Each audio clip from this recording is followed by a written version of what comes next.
When someone tried to get you fired, but you have a reverse card. This incident blew up in March 2021, in the middle of lockdowns and stuff. It would probably be recognizable to people I work with, hopefully they don't read this thread, haha. It's a story about someone whose ambition was bigger than their ethics, and the law, and it coming back to bite them. It's a bit long, sorry. TLDR at the bottom. At the time, I was working as a manager in a mid-sized business. While I was there, I was assigned a new member to my team. I'll call her Evil. Evil was in her mid-20s, and was pretty fresh out of college. She was the kind of person who could talk your ear off about all of her ideas and plans and what she was working on, but never really seemed to have anything to show for it. When I talked to her about clients complaining that she wasn't getting back to them, she would always have an excuse about how difficult they were, how snowed under she was, and how she had written an email but it must have gotten lost in spam. So on and so forth. Basically never her fault. It got to the point where after one of our monthly meetings I called her in and explained that if she couldn't get her tasks done she needed to let us know so we could help delegate resources to make sure things weren't slipping through the cracks. I'll admit, I was pretty direct. Her performance was impacting the whole team, and my job was literally to keep the team on track. I get that people can be under pressure, that there can be stuff going on at home which impacts work and that sometimes people need a bit of help, but if every time I ask about a project you say yep, everything's good. I've got it under control, and then it all falls apart and your only response is to blame the client, we have a problem. I explained that I wasn't going to start formal performance management or anything like that, but from now on I'd like her to check in with me on Monday mornings for 10 minutes to go over objectives for the week and to check if she needed support with any of her clients.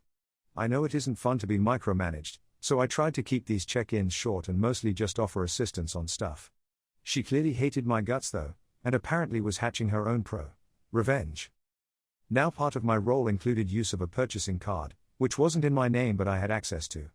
I was given the card to basically make small purchases for the office or spend up to $500 on clients.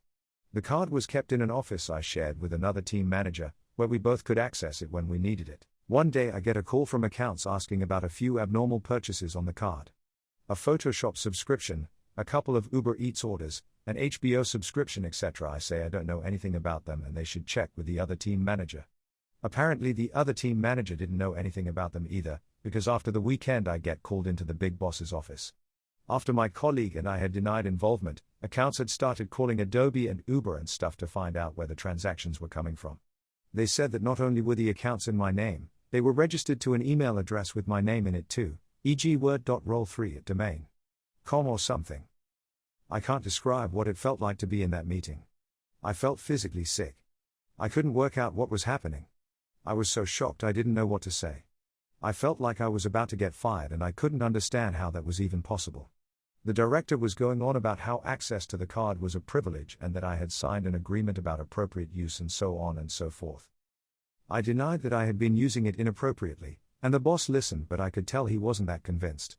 To be honest, in my head I was gaslighting myself and worrying that I had somehow saved the card in Google and maybe my wife had been accidentally using it or something. It was terrible, and I found myself apologizing and saying I don't know how this happened. I assure you that I know that none of those expenses are appropriate uses of company funds. There must have been some kind of mistake. Can I please have the details and look into it, etc., etc. When I finally got out of that office, job still intact, barely, Evil was waiting for me at my office door. She was grinning from ear to ear and sweetly explained she had been waiting for our morning meeting. I told her something had come up and we'd do the meeting tomorrow, and she said, "Oh, will you be in tomorrow?" Confused, because I didn't know I was in a pro-revenge thread at the time, I just replied, "Yes, why would I not be in tomorrow?" And she just sipped her tea and said, "Oh, no reason," turned around and went back to her desk. Something felt off, but I was still worrying about what had happened with the boss, so I spent the next couple of hours calling my wife, calling Adobe and doing the same legwork that accounts had done. It became very obvious that someone had been using my name and the company card to spend a bunch of money online. Had I been hacked or something? Personal info on the dark web and these hackers just really wanted Photoshop and Wendy's delivered. It was the Uber Eats that was her undoing. After getting on the phone and talking through what had gone on, and obviously giving my name for the account and everything, the fellow on the phone told me where the food had been delivered. It was in our city, which made me rule out straight away any notion of my data being sold online or something. Now I was suspicious, and pissed. I don't like to think the worst of people, but now I was. Listening to my gut, I pulled up Evil's employee information and checked her address. I pulled it up on Google Maps, dropped a pin on her place and then looked for the address Uber Eats had given me. It was the corner of her effing block. I was furious. When she left work for the day, I got IT to give me access to her laptop. Sure enough, when I opened up her domain.com account, under her listed accounts was word.roll3 at domain.com. There was something she had been smart about.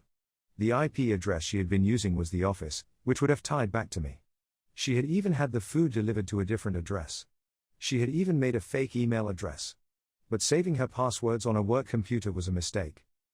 I called the boss that night and explained what I had found, and kept the IT guy with me to support the fact that I hadn't just logged into her computer and made it all up.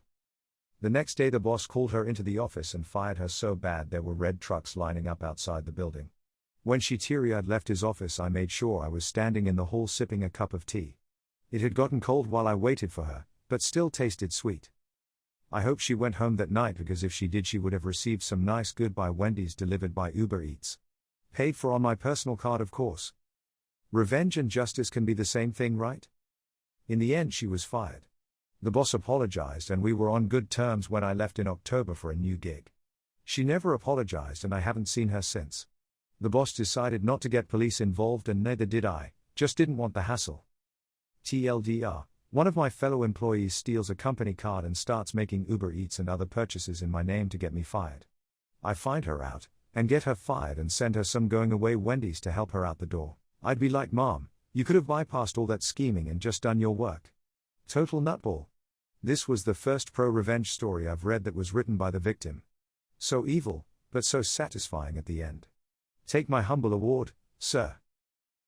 Got $40,000 for accidentally confiding a secret to a gossiping coworker. I worked at a chain salon in the US for minimum wage, plus tips. We got paid on a sliding scale. The more you added services, the more your hourly pay. Then, for back to school, we started offering $10 haircuts. It's dumb to offer a big discount on back to school because that's when everyone needs a haircut, but whatever. Except, to advertise this sale we had to stand on a rickety step stool and hang a 10-foot-long 3-foot-wide banner off the roof of our store. The step stool alone made it a dangerous task, but on top of it the sidewalk was uneven. Our manager insisted we do twice a day, open and close, in case someone steals the banner.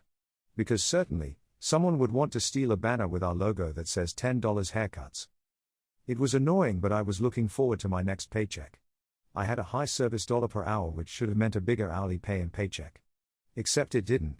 That $7/haircut discount? It was coming out of our final service dollar calculations and we ended up making significantly less than usual. I'd worked there for years and this was the smallest back-to-school paycheck I'd ever seen. I went in the next day and was pissed.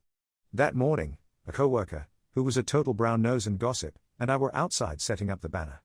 It was my turn to stand on the rickety step stool and I said I was glad this will be the last time I ever do this. I was fully prepared to make a joke about how I was going to fall and crack my head open, when the petty revenge idea came into my mind and I swiftly executed it. When she asked why, I told her not to tell anyone, but I'd accepted a job at another salon with a set schedule, higher commission and $5 more an hour.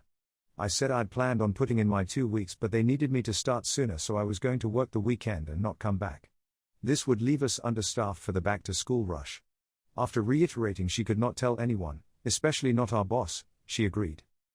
I left early that day and on my next shift my boss pulled me into her office. She said she'd heard a rumor that I was leaving to work at a different salon. I told her I had a much better offer elsewhere, but if she could match that I would love to stay. She had to put a call in to our district leader about the raise, but said I could work with a set schedule starting the following week. I was working until 9 p.m. some days and at 9 a.m. the next. The unpredictable schedule made finding childcare a pain in the ass. I was consistently ranked number 2 in sales for our store and the district, so the DL approved the raise and I stayed there another 5 years. Which means I got an additional $39,000 in pay for accidentally telling the salon gossip my secret. I also got 20% commission on $500 $1,000 a week in product sales. The pro-revenge. I also started printing out my service sales slip from the day before at the beginning of every shift, so that when payroll readjusted the paychecks to include coupons I could pull up my record and dispute it. According to payroll there was nothing they could do about it. I stayed another 5 years, raising the issue sporadically, until they brought back the $10/haircut sale and I quit. A few months after I left, I was made aware that a different employee in another state filed a class action lawsuit, and I got a letter asking if I wanted to be a part of it. I accepted, and the lawyer loved receiving 5 years' worth of documentation, emails from corporate and payroll, etc. They had to go back through all of my paychecks and compensate me for the difference. This included adding the free haircuts, reward program, and discounted haircuts as their whole amount, increasing the service $0.19 an hour here and $0.30 an hour there added up, and despite the fact that the settlement was split with a lot of people, I got $10,000 from that in addition to my adjusted pay, which was around half the settlement amount. Document. Being right is nice, but having proof is far better. Hey. I love you. Thanks for watching. I hoped you enjoyed this Reddit audio story. It would mean a lot to me if you could like and subscribe, or better yet, leave a comment about one of the stories. Thanks, and I hope you have a wonderfully fantastic day. XOXO.